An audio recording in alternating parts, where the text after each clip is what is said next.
स्वागत है आप सभी का। नमस्कार, मैं हूं प्रीति सिंह। आप देख रहे हैं खबर दोपहर। आइए शुरुआत करते हैं मुख्य समाचारों के साथ।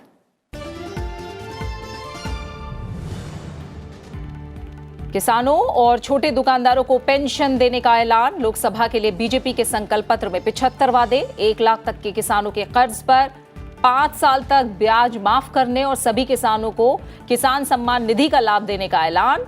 25 लाख करोड़ ग्रामीण विकास के लिए खर्च करने का वादा।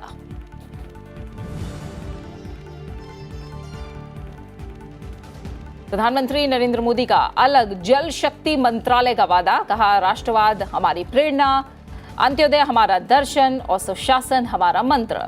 सौहार्दपूर्ण माहौल में जल्द राम मंदिर बनाने का वादा। समान आचार संहिता और अनुच्छेद 370 को लेकर दोहराई प्रतिबद्धता। अनुच्छेद 35A को भी हटाने का करेगी प्रयास।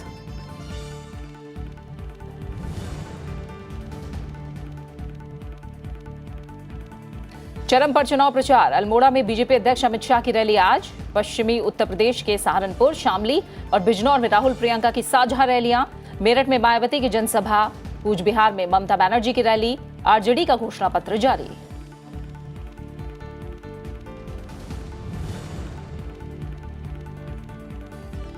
मुख्यमंत्री कमलनाथ के करीबियों के ठिकानों पर आयकर विभाग की छापेमारी जारी। छापों को लेकर बीजेपी और कांग्रेस में घमासान। पूर्व मुख्यमंत्री शिवराज सिंह चौहान ने कहा, भ्रष्टाचारियों को बचाने की कोशिश। कांग्रेस ने बताया बदले की कार्रवाई।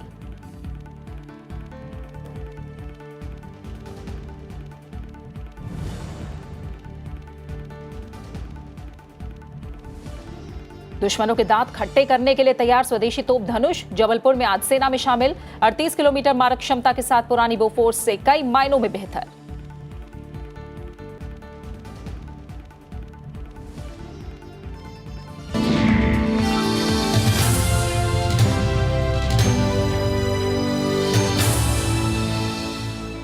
लोकसभा चुनाव के लिए बीजेपी ने घोषणा पत्र जारी कर दिया है। इसमें सभी वर्गों के लोगों के लिए किसान क्रेडिट कार्ड पर मिलने वाला 1 लाख रुपए तक का लोन 5 साल तक ब्याज रहित रहेगा।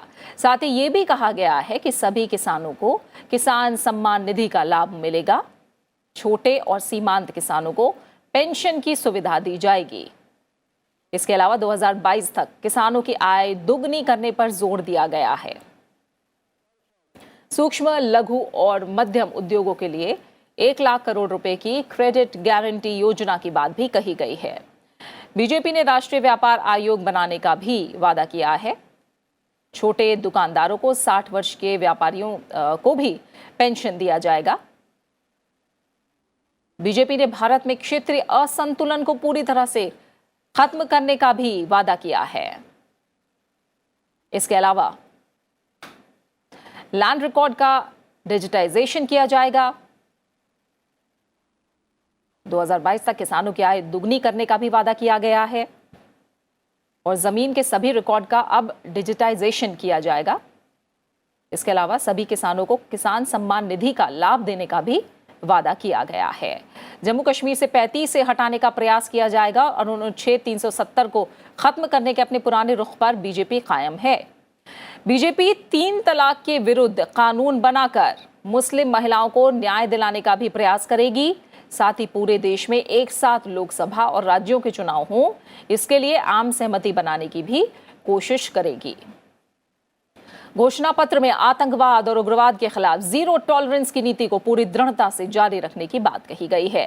साथ ही सुरक्षा बलों को आतंकवादियों का सामना करने के लिए फ्री हैंड नीति जारी रखने की भी बात कही गई है। राम मंदिर पर सभी संभावनाएं तलाशी जाएंगी और जल्द से जल्द मंदिर निर्माण की कोशिश भी होगी। इंफ्रास्ट्रक्चर क्षेत्र में 100 लाख करोड़ रुपए का पूंजीगत निवेश और 2025 तक 5 लाख करोड़ डॉलर और 2032 तक 10 लाख करोड़ डॉलर की अर्थव्यवस्था बनाने की बात कही गई है। इसके अलावा सड़क नेटवर्क विकसित करने के लिए राज्यों को सहायता दी जाएगी। 50 शहरों में एक मजबूत मेट्रो नेटवर्क बनाने की बात है और सभी बसावटों को खुले में शौच मुक्त का दर्जा दिलाने की बात भी कही गई है। 2022 तक सभी बच्चों और गर्भवती महिलाओं के लिए पूर्ण टीकाकरण। सभी जिलों में एक मेडिकल कॉलेज या परास्नातक मेडिकल कॉलेज और 1.5 लाख स्वास्थ्य और कल्याण केंद्रों में टेलीमेडिसिन और डायग्नोस्टिक लैब सुविधाएं भी मुहैया कराने का वादा किया गया है।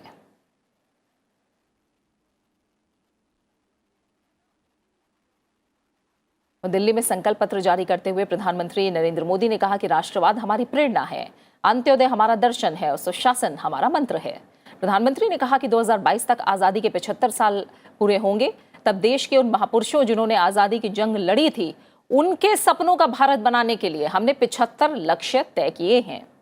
प्रधानमंत्री ने कहा कि देश का विकास करने के लिए विकास को जन आंदोलन बनाने की जरूरत है और इसका सफल प्रयोग स्वच्छता है। आज देश के कई प्रदेशों में पानी की समस्या के समाधान को गंभीरता से सोचने की जरूरत है, इसलिए हम एक अलग जल शक्ति मंत्रालय बनाएंगे। उन्होंने कहा कि हम देश को समृद्ध बनाने के लिए सामान्य मानव के सशक्तिकरण को लेकर जन भागीदारी को बढ़ाते हुए लोकतांत्रिक मूल्यों को बढ़ावा देते हुए हम वन मिशन वन डायरेक्शन को लेकर आगे बढ़ेंगे। साथ ही उन्होंने कहा कि हमारे समाज में विविधताएं हैं, भाषाएं, जीवन स्तर, शिक्षा आदि की विविधता है, इसलिए विकास को मल्टी लेयर बनाने के लिए हमने अपनी योजना को संकल्प पत्र में समाहित किया है। हम एक अलग जल शक्ति मंत्रालय बनाएंगे।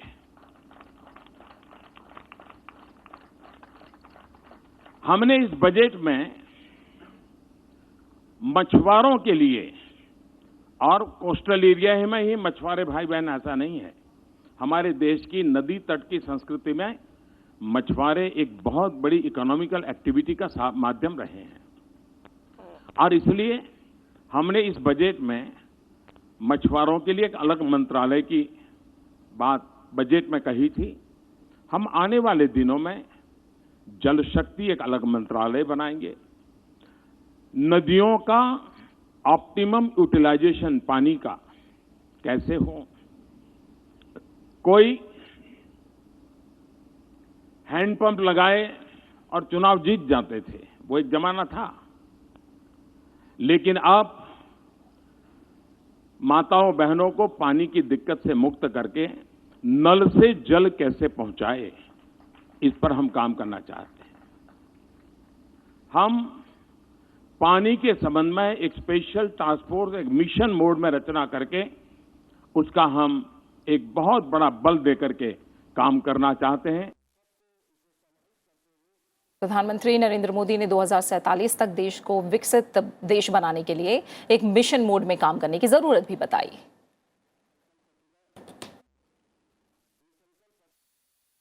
आज समय की मांग है कि हमारी खास करके राजनीतिक व्यवस्था में, शासकीय व्यवस्था में जो बुराइयां घर कर गई है, 19वीं शताब्दी में सामाजिक बुराइयों के खिलाफ जिस प्रकार से एक जन चेतना का आंदोलन चला, आने वाले दिनों में इन एक निश्चित फ्रेमवर्क की व्यवस्थाओं के भीतर इस प्रकार की जो बुराइयां घुस गई हैं, उसके खिलाफ कदम भी लेने हैं, नीतियां भी बनानी है, निर्णय भी करने हैं, लेकिन जन सामान्य का दबाव भी बढ़ाना है, एक जन आंदोलन भी करना है, सुधार के संकल्प की ओर जाना है।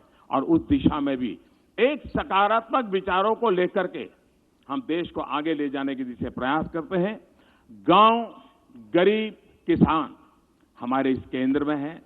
देश के नौजवान वो आने वाले 5 साल में 2047 का भविष्य तय करने वाले हैं, और इसलिए देश के नौजवानों को उस प्रकार से परवरिश हो, देश के नौजवानों के लिए उस प्रकार के अवसर, जिसमें हम कहें 100 लाख करोड़ रुपए का इन्वेस्टमेंट, एग्रीकल्चर में 25 लाख करोड़ का इन्वेस्टमेंट, ये अपने आप में बहुत ऊंचे लक्ष्य लेकर के हम चल रहे हैं, जो पूरी व्यवस्था को, आर्थिक आधार को एक नई ताकत देंगे और एक ऐसा परिवेश जो हिंदुस्तान इस 5 साल में ऐसी स्थिति में ला देना है ताकि वो 2047 की आकांक्षाओं को अपना सपना बना ले, और सपना बना करके हम उस दिशा में सरकारें आगे बढ़े, उस बात को लेकर के एक फाउंडेशन का काम भी हम इसके साथ साथ करेंगे। आकांक्षाओं को पूर्ण करने का सपना लेकर के हम आगे बढ़ रहे हैं। और इससे पहले पार्टी के वरिष्ठ नेता राजनाथ सिंह, अरुण जेटली, सुषमा स्वराज ने भी संबोधित किया। अरुण जेटली ने कहा कि सरकार ने 2014 में किए गए वादों को पूरा किया। उन्होंने कहा कि महंगाई दर 5 साल में सबसे कम रही। वहीं सुषमा स्वराज ने कहा कि सभी पार्टियां घोषणा पत्र लाई हैं, एकमात्र बीजेपी है जो संकल्प पत्र लाई है। 2014 में जो हमने संकल्प लिया उससे ज्यादा कर दिखाया। बीजेपी के वरिष्ठ नेता और केंद्रीय मंत्री राजनाथ सिंह ने अपने संबोधन में कहा कि 6 करोड़ लोगों की भागीदारी से संकल्प पत्र तैयार किया गया है। उन्होंने कहा कि संकल्प पत्र के जरिए नए भारत के निर्माण में 130 करोड़ देशवासियों की आकांक्षाओं को विजन डॉक्यूमेंट के रूप में पेश कर रहे हैं।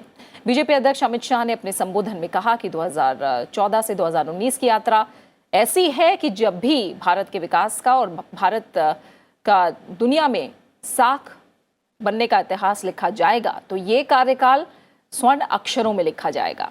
उन्होंने कहा कि 2014 में भारत की अर्थव्यवस्था 11वें नंबर पर थी। आज हम दुनिया की 6ठी सबसे बड़ी अर्थव्यवस्था हैं और तेजी से 5वीं सबसे बड़ी अर्थव्यवस्था बनने के लिए अग्रसर हैं। उन्होंने कहा कि नरेंद्र मोदी सरकार ने 5 साल में 50 से ज्यादा बड़े कदम उठाए हैं जो इतिहास का हिस्सा बनने वाले हैं। अमित शाह ने कहा कि 2014 का चुनाव आशाओं का चुनाव था। मोदी सरकार के 5 साल के कार्यकाल के बाद 2019 का चुनाव अपेक्षाओं का चुनाव होने वाला है। भारत के मन की बात के माध्यम से लगभग 6 करोड़ से ज्यादा लोगों का भागीदारी कर एक संकल्प पत्र को बनाया गया है। मैं मानता हूं दुनिया भर की डेमोक्रेटिक पार्टियों के लिए एक बहुत बड़ा रिकॉर्ड होने जा रहा है कि कोई पार्टी अपना संकल्प पत्र 6 करोड़ लोगों के साथ चर्चा कर बनाता है। ये अपने आप में बहुत बड़ी बात है। मित्रों, मैं आज इतना ही कहना चाहता हूं कि भारतीय जनता पार्टी इस संकल्प पत्र लेकर आपके मन की बात संकल्प पत्र में समाहित कर आपके सामने आने वाली है। इस वक्त मैं पार्टी के अध्यक्ष के नाते आपको इतना ही कहना चाहता हूं कि आपने 2014 में मोदी जी को आशीर्वाद दिया था।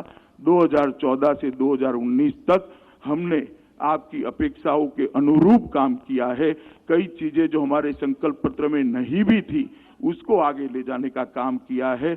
आप एक बार फिर से मोदी जी के नेतृत्व में भारतीय जनता पार्टी और एनडीए के साथीदारों को आशीर्वाद दीजिए।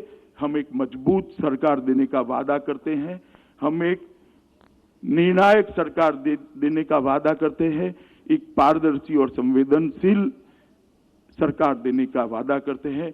मुझे भरोसा है कि मोदी जी के नेतृत्व में भारतीय जनता पार्टी और एनडीए के सारे दल साथ में मिलकर जनता की अपेक्षा का भारत बनाने में हम सफल होंगे। पूरे देश भर में जहां जहां जाते हैं फिर एक बार मोदी सरकार का उद्घोष जनता में से सुनाई पड़ता है जो व्याख्यायित करता है लोगों की अपेक्षाओं को। यूनिफॉर्म सिविल कोड, इसके प्रति, इसको लागू करने के प्रति हमारी प्रतिबद्धता थी, है, इस काम को करेंगे। भारत में होने वाले इनफिल्ट्रेशन, अवैध घुसपैठ को रोकने के लिए जितनी भी सख्ती करनी होगी हम वो सख्ती करेंगे, लेकिन घुसपैठ को पूरी तरह से रोकेंगे। सिटीजनशिप अमेंडमेंट बिल के बारे में भी स्पष्ट करना चाहता हूं कि बिल्कुल 2 टूक शब्दों में सिटीजनशिप अमेंडमेंट बिल को हम संसद के दोनों सदनों से पास कराएंगे और उसे हम लागू करेंगे। लेकिन यह भी आश्वस्त करना चाहते हैं, हम किसी भी राज्य की, चाहे कल्चरल हो अथवा लिंग्विस्टिक हो, आइडेंटिटी पर आंच नहीं आने देंगे। जो भी उनकी पहचान है उसकी पूरी तरह हम प्रिजर्व करेंगे उसे, और उसे हम पूरी तरह से प्रोटेक्ट करेंगे। सब मिला जुला कर कहना हो तो मैं कह सकता हूं कि देश की सुरक्षा के साथ हमारी सरकार किसी भी सूरत में समझौता नहीं करेगी। With an idea which promises to make India one of the strongest and the secure countries of the world. This is the first 5 years that India was globally the fastest growing economy in the world. Our fiscal prudence since 1947 has been the best ever for a 5-year government. Our inflation has been the lowest compared to what our predecessor government left behind, a double-digit inflation. We are the first government in history which consolidated India's middle class and which brought out a fastest depletion of poverty. ये जो हमारे विपक्षी कहते हैं कि मोदी जी विदेश यात्रा जाते हैं क्या लेकर आते हैं, ये है मोदी जी के विदेश यात्रा की उपलब्धि कि सारे देशों से उन्होंने इतने अच्छे रिश्ते बनाए हैं कि ओआईसी के 57 देशों में से 56 देशों ने कहा पाकिस्तान नहीं आता तो नहीं आए, लेकिन भारत का इनविटेशन रद्द नहीं किया जाएगा। इसलिए मैं आज आपसे कहने आई हूं कि देश हमारी हर बात पर विश्वास करेगा। पिछले 5 वर्षों के इतिहास में जो क्रेडिबिलिटी, जो विश्वसनीयता हमने कमाई है, उसी के आधार पर हम ये संकल्प पत्र लेकर आए हैं। और फिलहाल हम रुक करेंगे। हमारे संवाददाता पंचानन मिश्रा इस समय हमारे साथ जुड़े हुए हैं, जो कि बीजेपी मुख्यालय में इस समय मौजूद हैं। पंचानन, अब संकल्प पत्र जारी होने के बाद कैसा माहौल और अब तक किस तरह की प्रतिक्रियाएं आपको मिली हैं? ये प्रीति, अब से 2 दिनों के अंतराल के बाद पहले चरण का चुनाव है, जो 7 चरणों में लोकसभा के चुनाव होने हैं।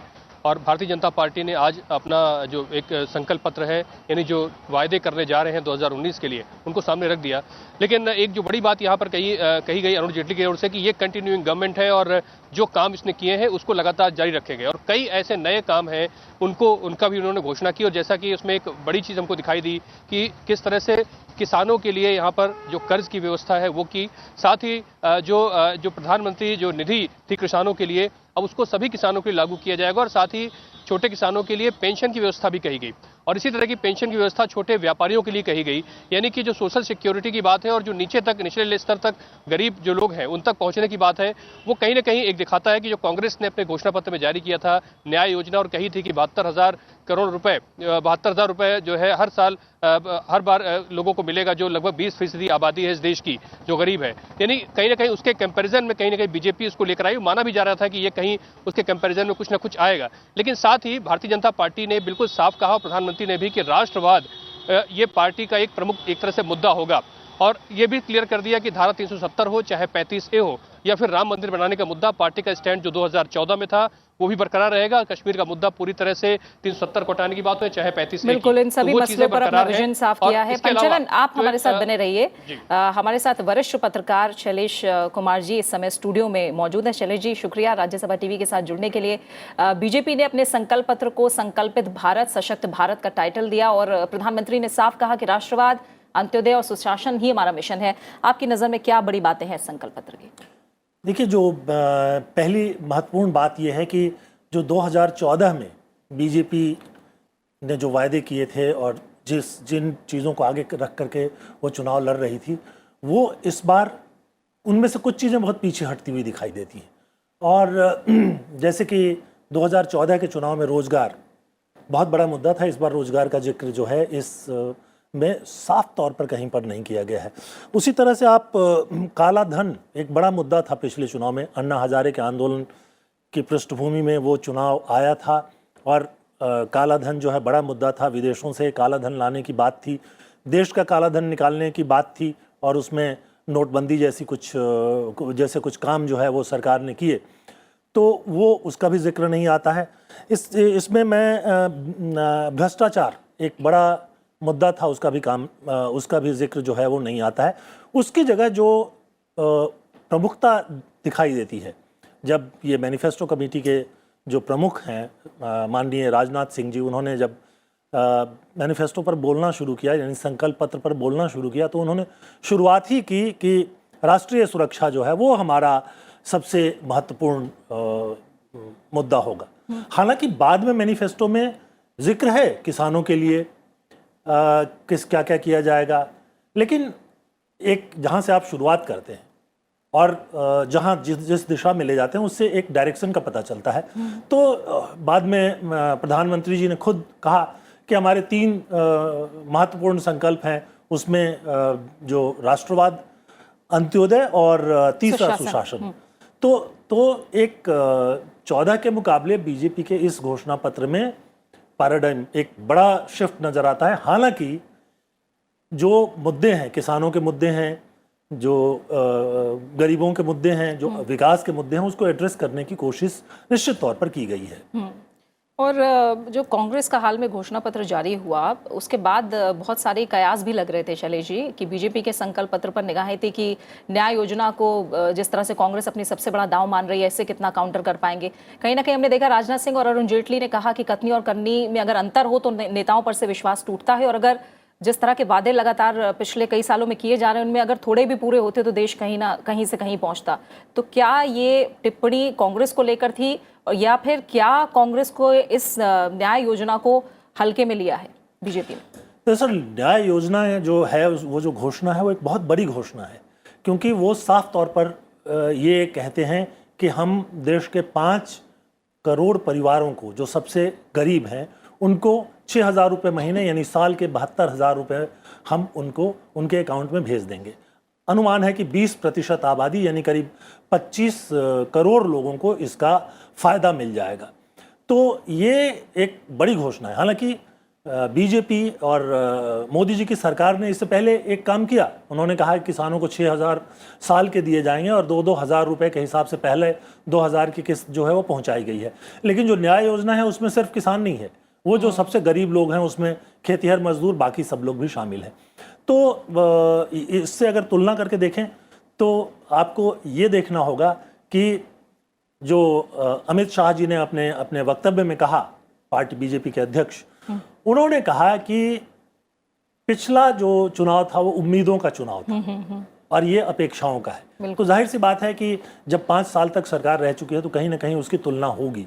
उसके हिसाब से अगर देखें, एक तो जो पिछले 5 सालों में मोदी जी की सरकार ने जो विकास के काम शुरू किए हैं उन्होंने उस पर ज़्यादा फोकस किया है अपने इस संकल्प पत्र में कि हम उसको बढ़ाएंगे और उन्हीं सेक्टर्स में ज़्यादा से ज़्यादा धन खर्च करने की बात की गई है। जहां जबकि जो कांग्रेस का है, चूंकि वो 5 साल से सत्ता से बाहर है, तो वो इस बार जो है वो एक तरह से जो आशा है, जो उम्मीद है, वो उसकी एक किरण लेकर के सामने आते हैं। वैसे जाहिर सी बात है कि जो सरकार 5 साल तक रह चुकी है तो उसको ये तो बताना ही होगा कि हमारी उसमें कितनी कंटिन्यूटी रहती है, तो कंटिन्यूटी दिखाने की कोशिश कर रहे हैं। ठीक है, अब जैसे किसानों की भी बात आप कर रहे हैं, लगातार बीजेपी 2022 तक कहती आई है कि हम किसानों की जो आय है वो दुगनी करेंगे। अब कह रहे हैं 1 लाख तक के किसानों के कर्ज पर 5 साल तक ब्याज माफ़ किया जाएगा और सभी किसानों को किसान सम्मान निधि का लाभ सभी किसानों को अब दिया जाएगा। किसानों पर जो फोकस किया गया है उसे आप किस तरह से देख रहे हैं? ये किसान जो है आज भी सबसे बड़े मतदाता हैं ब्लॉक के रूप में अगर देखा जाए, और किसानों की स्थिति निश्चित तौर पर खराब है। पिछले चुनाव में भी मोदी जी ने कहा था कि हम उनकी आमदनी को बढ़ाएंगे, 2 गुना तक ले जाएंगे, और बीजेपी का भी घोषणा पत्र यही कहता था। लेकिन कुल मिलाकर के ये बहुत बड़ा काम है और मैं इस बात को मानता हूं कि ये 5 साल में नहीं हो सकता, लेकिन बुनियादी तौर पर कितना काम हुआ है और इस बात को बीजेपी की सरकार पहले से ही महसूस कर रही थी और इसलिए बजट जो अंतरिम बजट आया उसमें आखिरी क्षणों में उन्होंने 6,000 रुपये साल का किसानों को ट्रांसफ़र करने की बात की। कांग्रेस उससे आगे जाकर के बात करती है क्योंकि कांग्रेस अभी सत्ता में नहीं है, पर ऐसा नहीं है कि जो संकल्प पत्र है बीजेपी का उसमें किसानों के लिए कुछ नहीं है। जैसे कि किसान जो क्रेडिट कार्ड है उसको बहुत स्पेसिफिक रखना चाहिए, वो कर्ज नहीं है, क्रेडिट कार्ड जो किसानों को देती है कि वो बैंक से पैसा ले सकते हैं, उसमें उस क्रेडिट कार्ड पर उन्होंने कहा कि 5 साल तक हम ब्याज नहीं लेंगे। तो ये एक बहुत महत्वपूर्ण घोषणा है। उसके अलावा करीब 25 लाख करोड़ रुपए जो उन्होंने घोषणा की कि ग्रामीण विकास पे खर्च किया जाएगा, उसका एक हिस्सा भी किसानों तक पहुंचेगा ही पहुंचेगा। तो उसमें बहुत सारी चीजें हैं, जैसे उज्ज्वला योजना वो गांव तक जा रहा है, उसकी भी बातें हैं। जो आप टॉयलेट्स बना रहे हैं वो ना जाहिर तौर पर कि बहुत बड़ी संख्या में गाँव में बन रहे हैं। तो बिजली की बात है, तो ऐसा नहीं है कि उसमें किसानों की बात नहीं की गई है। लेकिन ये बहुत साफ दिखता है कि कांग्रेस इस बार ज्यादा फोकस्ड है क्योंकि वो विपक्ष में है, वो वादे कर सकते हैं। बिल्कुल, सरकार को अपने वादे के साथ साथ ये भी बताना पड़ता है और पड़ सकता है कि पिछले 5 सालों में क्या हुआ। तो इसलिए एक कंटिन्यूटी को दर्शाता है जो मोदी जी ने पिछले 5 सालों में काम किया है। जी, फिलहाल शैलेश जी बहुत बहुत शुक्रिया आपका स्टूडियो में आने के लिए और जो बीजेपी का संकल्प पत्र जारी हुआ है उस पर अपना नजरिया हमारे साथ साझा करने के लिए आपका बहुत बहुत शुक्रिया। आइए आगे बढ़ते हैं। बिहार में राष्ट्रीय जनता दल नेता तेजस्वी यादव ने प्रतिबद्धता पत्र नाम से पार्टी का घोषणा पत्र जारी किया है। इसमें बिहार से पलायन रोकने के लिए विशेष प्रावधान करने का वादा किया गया है। तेजस्वी यादव ने पटना में पार्टी कार्यालय में घोषणा पत्र का ऐलान करते हुए कांग्रेस की न्याय योजना का भी समर्थन किया। पार्टी ने खाली पड़े सरकारी पदों को भरने का भी वादा किया है। निजी क्षेत्र में नौकरियों में आरक्षण का भी वादा है। प्रमोशन में आरक्षण के लिए कदम उठाने की बात कही गई है। बिहार में आरजेडी और कांग्रेस गठबंधन चुनाव लड़ रहे हैं।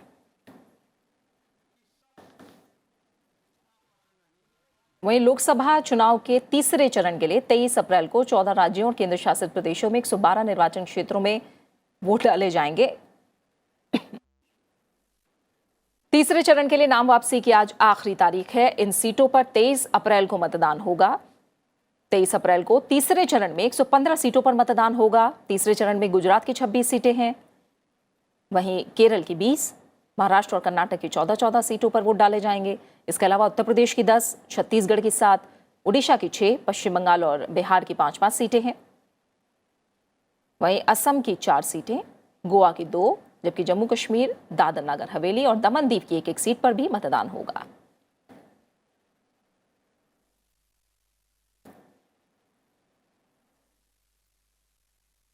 तो तीसरे चरण में कुल 115 सीटें हैं जिन पर मतदान होना है और इस दौर में कई ऐसे दिग्गज उम्मीदवार हैं जिन पर सबकी नजरें रहेंगी और इनमें गांधीनगर लोकसभा सीट से बीजेपी अध्यक्ष अमित शाह हैं, ओडिशा के पुरी लोकसभा सीट से संबित पात्रा हैं, उत्तर प्रदेश के रामपुर से जयप्रदा, पश्चिम बंगाल की जंगीपुर लोकसभा सीट से अभिजीत मुखर्जी, मैनपुरी लोकसभा सीट से समाजवादी पार्टी के मुलायम सिंह यादव और पीलीभीत से वरुण गांधी का नाम भी शामिल है।